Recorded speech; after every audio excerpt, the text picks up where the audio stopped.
Kabilang ang mga aktor na sina Dingdong Dantes at Alden Richards sa mga nanguna sa 50th anniversary ng Movie Workers Welfare Foundation o MOWEL Fund, nitong Biyernes, Marso 15 sa Bahay ng Alumni. Kasama sila MOWEL Fund Chairman Boots Anson Roa and President and CEO Rez Cortez.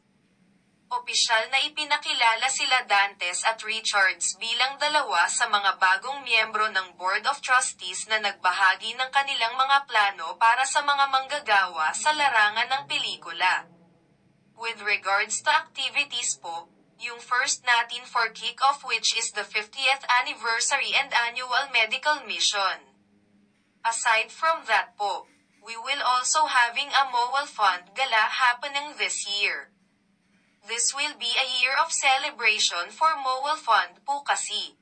That's what the board decided na gawin natin, isang taon since golden anniversary ng MOWEL Fund and we will celebrate all throughout the year. We will also be having a fun run, student congress and other activities that we planned, Annie Richards. Karangalan naman para kay Dantes ang magbalik tulong sa mga kasamahan sa industriya at kapwa miyembro ng MOWEL Fund na nangangailangan ng tulong para sa kanilang kalusugan.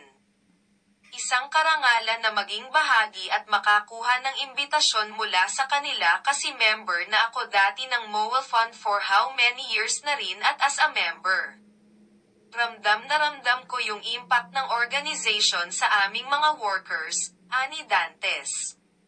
Matatandaan na noong 2022, inilunsad ng MOWEL Fund ang Platinum Membership Plan kung saan makakakuha ng comprehensive health protection ang mga miyembro na nais ituloy ngayon ni Dantes bilang Board of Trustee.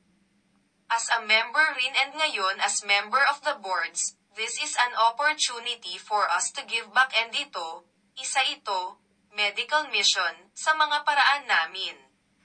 Bukod sa pagpapakilala kay Dantes at Richards, nagbigay suporta rin ang actress na si Vilma Santos Recto na isa sa mga nagbigay ng suporta sa MOWEL Fund.